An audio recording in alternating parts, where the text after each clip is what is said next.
नमस्कार, मैं पंकज प्रसून। दोस्तों, क्या आपको पता है कि आज से 10 साल पहले अफगानिस्तान में 5000 से ज्यादा सिख थे। आज उनकी संख्या सिर्फ 5 है और वो भी वहां गुरु ग्रंथ साहिब को लेकर किसी अज्ञात स्थान पर छुपे हुए हैं। वो कहां है किसी को नहीं पता। दोस्तों, क्या आपको पता है कि जो आज का पाकिस्तान है वहां कभी लाखों की संख्या में सिख रहा करते थे। अभी जो पाकिस्तान सरकार के ताजा आंकड़े हैं उसके अनुसार सिर्फ 15,000 सिख बचे हैं। उनमें से भी 5,000 पेशावर में हैं और पेशावर में लगभग हर हफ्ते सिखों की बहु बेटियां उठाने, उनका जबरन धर्मांतरण करने और उन्हें मुसलमान बनाए जाने की घटनाएं सामने आ रही है। अभी भी पेशावर और खैबर पख्तूनख्वा का सिख समाज आंदोलन कर रहा है अलग अलग शहरों में। दोस्तों, क्या आपको पता है कि भारत के पंजाब में कुछ सिख ऐसे हैं जो कि पाकिस्तान में जाने की वकालत कर रहे हैं, ये जानते हुए कि अफगानिस्तान और पाकिस्तान में सिखों के साथ क्या हुआ। इसके पीछे नैरेटिव क्या है, कौन लोग हैं और इन लोग किसान आंदोलन की आड़ में ये सब काम क्यों कर रहे हैं। सबसे बड़ी बात, आज की ब्रेकिंग खबर यह है कि जो किसान आंदोलन में जो किसान आए थे आंदोलन करने, धीरे धीरे वो अपने खेतों की ओर लौटने लगे। उन्हें पता है कि हरियाणा के पार वो नहीं जा रहे हैं। इसके साथ ही जैसे जैसे जागरूकता फैल रही है कि किसानों की मांगे क्या है, ये जो आंदोलन के नाम पे हमें लेके आए वो सरकार से क्या मांग रहे हैं, तो जागरूकता जैसे जैसे हो रही है, जो मूल किसान है वो वापस आते जा रहे हैं, संख्या घटती जा रही है। आखिर ये जागरूकता आई कैसे? आखिर पंजाब के किसान वापस अपने खेतों में लौटने कैसे लगे? आखिर वो कौन सी ऐसी मांग थी जिसे आंदोलनकारी किसान भी गलत बता रहे हैं? ये सारी बातें हम आपको बताएंगे, लेकिन उससे पहले आप हमारे चैनल को सब्सक्राइब कर लें, इस वीडियो को लाइक कर लें। दोस्तों, बड़ा अजीब आंदोलन है।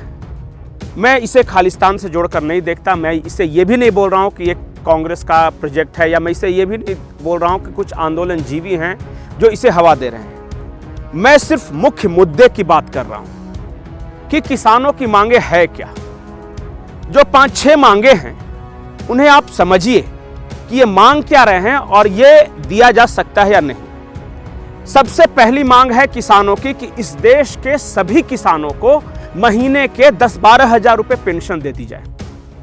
आप तो जानते ही होंगे कि सरकारी कर्मचारियों की जनसंख्या इस देश की कुल जनसंख्या की 2 से 3% ही है और उन्हें पेंशन देने में भारत सरकार की क्या हालत हुई।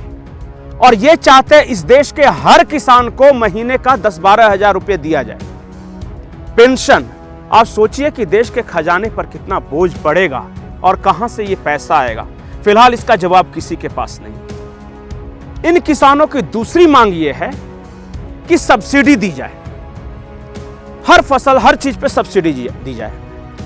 दोस्तों, क्या आपको पता है कि इस देश में किसानों को सरकार कितनी सब्सिडी देती है? अभी जो मौजूदा सब्सिडी है कुल जीडीपी का 2% से ज्यादा। इस देश का रक्षा बजट कुल जीडीपी का 1.76% है। मतलब इस देश के रक्षा बजट से ज्यादा सब्सिडी दी जा रही है आज किसानों को। इस देश का स्वास्थ्य बजट 2% के आसपास है, 2.1%। तो ये किसान चाहते हैं कि उन्हें इस देश के स्वास्थ्य बजट से ज्यादा की सब्सिडी दी जाए। मतलब जितना भारत अपनी रक्षा आवश्यकता के लिए खर्च करता है, जितने अपने स्वास्थ्य पर खर्चा करता है, उससे ज्यादा इनको सिर्फ सब्सिडी चाहिए। और नहीं दीजिएगा तो कह देंगे कि आप अन्नदाता के खिलाफ हो, जय जवान जय किसान के खिलाफ हो। आपको घाटा होगा, आपके वोट बैंक को घाटा होगा, क्योंकि इस देश में किसान सबसे ज्यादा है। इनकी तीसरी मांग है और बड़ी अजीब मांग है। इनका कहना है कि ये जितने फसल उगाते हैं सब पे एमएसपी मिलना चाहिए।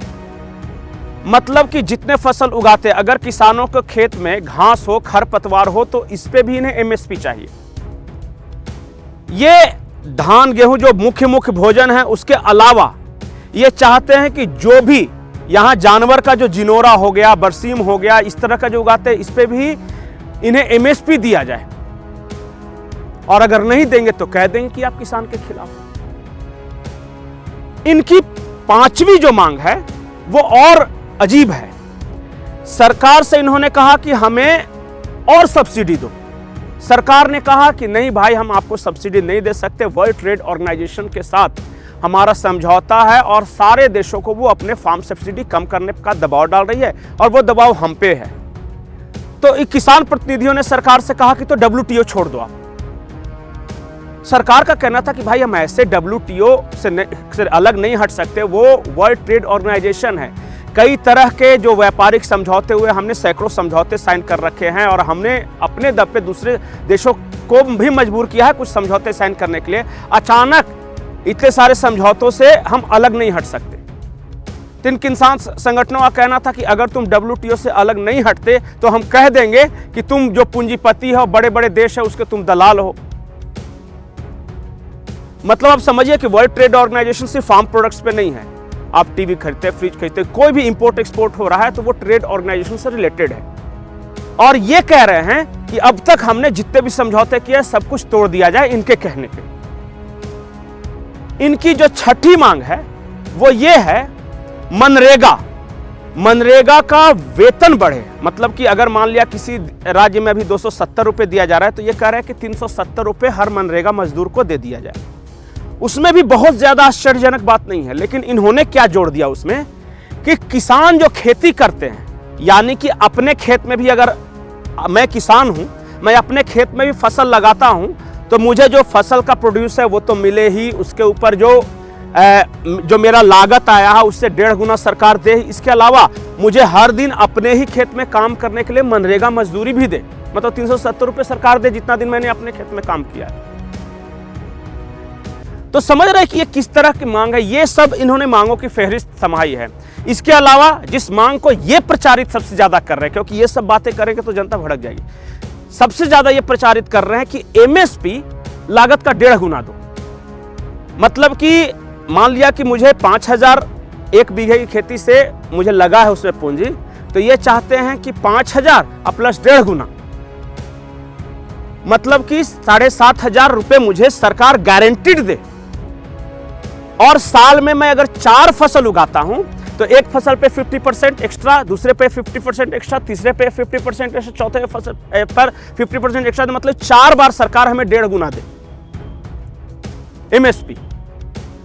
मतलब कि ये एक साल में ये 50-50 करके 4 मतलब 200% का मुनाफा सरकार से गारंटीड लेना चाहते हैं। ये गारंटी हो इसकी, और सारे फसलों पर, मतलब कि घास पात जो भी मेरे खेत में होगा सब पे गारंटी आप MSP दो। आपको लगता है कि किसानों की ये मांगे वाजिब है? क्या आपको ये लगता है कि किसान सही में समझौता करने के लिए आए हैं, वो जानबूझकर टकराव करना चाहते हैं? क्या आपको लगता है कि चुनाव के पहले जानबूझकर किसान इसलिए सामने आ गए हैं कि हम नैरेटिव तो बनाएं कि सरकार किसान के खिलाफ है, लेकिन कोई डिटेल में नहीं जाए कि हम चाहते क्या है इस पूरे किसान आंदोलन के बारे में? और ये जो सिख कम्युनिटी के बारे में कहा जाता है कि सिख जो है वो पाकिस्तान में विलय करना चाहते हैं, कुछ खालिस्तानी लोग, और पाकिस्तान अफगानिस्तान में सिखों की जो हालात हैं उसे देखकर आपको क्या लगता है? अपनी राय कमेंट सेक्शन में जरूर दें। नमस्कार।